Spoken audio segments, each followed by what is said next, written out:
Regular first appeal number 492/2022 Gujarat ઉચ્ચ અદાલતના તારીખ 10/3/2022ના વાદગ્રસ્ત ચુકાદા કે જેના દ્વારા ઉચ્ચ અદાલતે હાલના અપીલકર્તાઓ દ્વારા દાખલ કરવામાં આવેલી ઉક્ત અપીલ ફગાવી દીધેલ અને રેફરન્સ કોર્ટે તારીખ 20/10/2021ના રોજ પસાર કરેલા આદેશની પુષ્ટિ કરી કે જમીન સંપાદન ધારો 1894ની કલમ 18 અન્વયે ઉક્ત રેફરન્સને સમય મર્યાદાનો બાદ હોવાનું ઠરાવવામાં આવેલ. તેનાથી વ્યથિત અને અસંતુષ્ટ થઈને મૂળ અરજદારોએ હાલની અપીલ દાખલ કરી છે.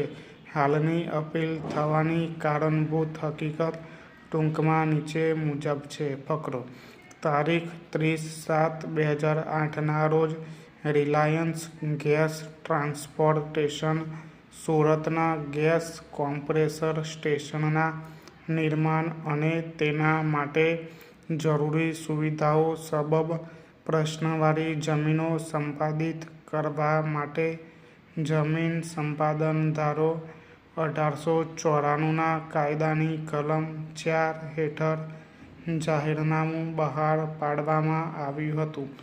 જમીન સંપાદન ધારો 1894ના ધારાની કલમ 6 હેઠળનું ઘોષણાપત્ર તારીખ 1/6/2009ના રોજ બહાર પાડવામાં આવ્યું હતું. જમીન સંપાદન અધિકારીએ તારીખ 6/4/2011ના રોજના જમીન સંપાદન ધારો 1894ની કલમ 11 હેઠળનો એવોર્ડ જાહેર કરેલ, જેમાં પ્રતિ ચોરસ મીટર રૂ.69ના દરે વળતર આપવાની જાહેરાત કરવામાં આવી હતી. જમીન સંપાદન ધારો 1894ની કલમ 12(2) મુજબ જમીન માલિકોને તારીખ 25/4/2011ના રોજ એવોર્ડની નકલ સાથે નોટિસ પાઠવવામાં આવી હતી.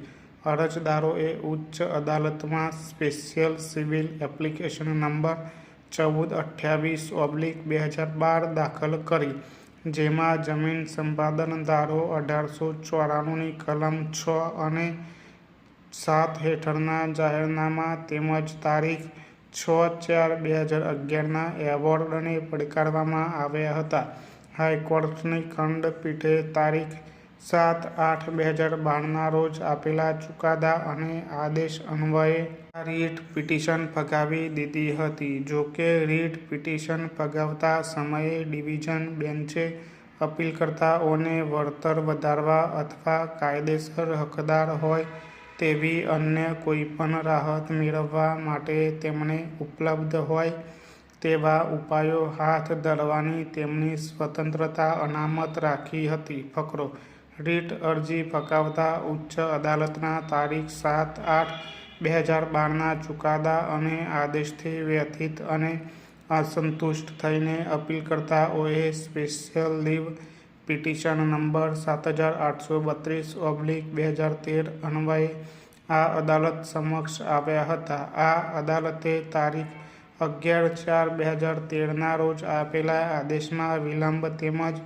ગુણ-દોષના આધારે ઉક્ત સ્પેશિયલ લીવ પિટિશન ફગાવી દીધી હતી. રીટ પિટિશન અરજી નંબર 1428/2012 રદ કરતી વખતે ઉચ્ચ અદાલતે અપીલકર્તાઓની તરફેણમાં અનામત રાખેલી સ્વતંત્રતાને ધ્યાનમાં લઈ અપીલકર્તાઓએ જમીન સંપાદન ધારો 1894ની કલમ 18 હેઠળ રેફરન્સ દાખલ કર્યો હતો. રેફરન્સ કોર્ટે ઉક્ત રેફરન્સને જમીન સંપાદન ધારો 1894ની કલમ 18(2) નિર્દિષ્ટ સમયગાળા પછી દાખલ કરેલ હોવાના કારણે સમયમર્યાદાનો બાદ હોઈ રદ કરેલ.